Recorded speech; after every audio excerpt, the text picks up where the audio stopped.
سیاست اور سیاسی نظریات رکھنے والوں میں ایک دانشور شخصیت جسے سارا ہندوستان جب وہ گفتگو کرتے ہیں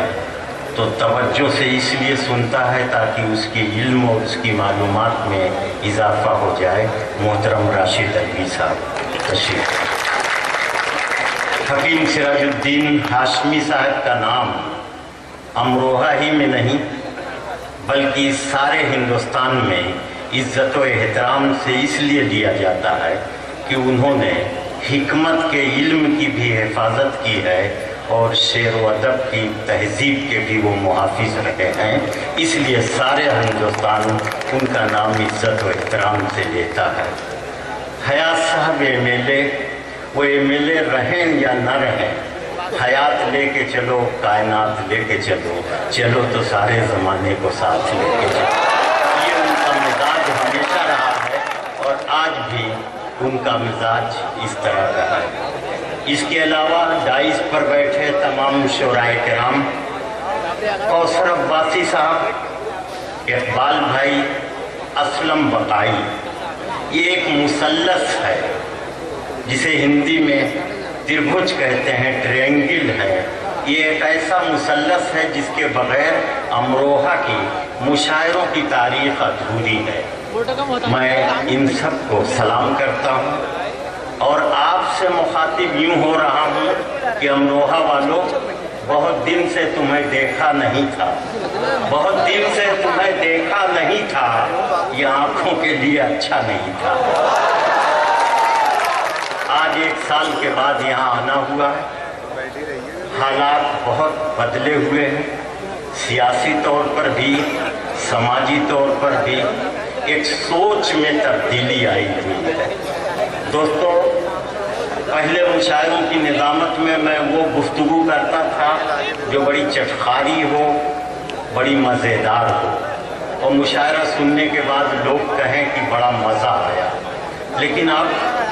میری کچھ ذمہ داریاں اس طرح کی پچھلے 1.5-2 برس سے ہو گئیں کہ مجھے بہت سنبھل کے گفتگو کرنی پڑتی تھی کہ مشاعرہ جو ہے صرف مزہ آنے کا نام نہ ہو، بلکہ مشاعرہ سننے کے بعد سامعین یہ محسوس کریں کہ ہم پہلے سے زیادہ مہذب ہو گئے، ہماری ذہنی سطح پہلے سے زیادہ بلند ہو گئی، اور ہم جس زبان کا مشاعرہ سن کے آئے وہ زبان ہی نہیں بلکہ ایک تہذیب بھی ہے، لہذا ہم پہلے سے زیادہ مہذب ہو گئے۔ مشاعرے کی کامیابی اسی میں ہے۔ اب ایک بات میں اور بتا دوں کہ اب مشاعرے صرف تفریح نہیں بلکہ مشاعرے کا تعلق اردو زبان اور اردو ادب سے ہے، اور اب مشاعروں کا تعلق اگر اردو زبان اور اردو ادب سے ہے تو جو بھی حکومت دلی یا لکھنؤ میں ہے ہمیں اس کی طرف دیکھنا پڑے گا کہ وہ حکومت ہماری زبان کے لیے، ہماری تہذیب کے لیے، ہمارے مسائل کے لیے کیا کر رہی ہے، اس پر ہمیں توجہ رکھنی پڑے گی۔ دیکھیے،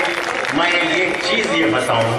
کہ قوم کی میں تعلیم چاہے جتنی کم ہو لیکن قوم میں کچھ لوگ ایسے ضرور ہونے چاہیے جو اتنے باخبر ہوں کہ اگلے کم سے کم 50 سال کے ہندوستان کو وہ دیکھ سکیں کہ اگلے 50 سال کے ہندوستان میں ہماری قوم کی، ہماری ملت کی کیا حالت ہوگی، کیا پوزیشن ہوگی، اس کے لیے کیا طریقہ کار اپنایا جائے، کیا لائحہ عمل اپنایا جائے۔ اور اس سلسلے میں میں سمجھتا ہوں کہ جو لوگ علم اور تعلیم کو پھیلا رہے ہیں ہمارے درمیان، اس وقت سب سے زیادہ محترم اور سب سے زیادہ قابل قدر وہی لوگ ہیں۔ میں تو اکثر یہ کہا کرتا ہوں کہ ہمارے مذہب میں مجسمہ سازی جائز نہیں ہے، اسٹیچو بنانا جائز نہیں ہے، ورنہ جو لوگ تعلیم پھیلا رہے ہیں، کالجز کھول رہے ہیں، بڑے بڑے مدارس کھول رہے ہیں، ان کا اسٹیچو اور ان کا مجسمہ اس شہر میں ضرور لگا دیا جائے۔ لیکن مجبوری یہ ہے کہ مذہبی طور پر ہمیں یہ اجازت نہیں ہے، تو میں یہ چاہتا ہوں کہ جو لوگ علم اور تعلیم کا کام کر رہے ہیں ان کو احترام دیجیے آپ، اور اپنے دل و دماغ میں جب ان کا نام لیجیے تو احترام کا جذبہ پیدا ہو جانا چاہیے۔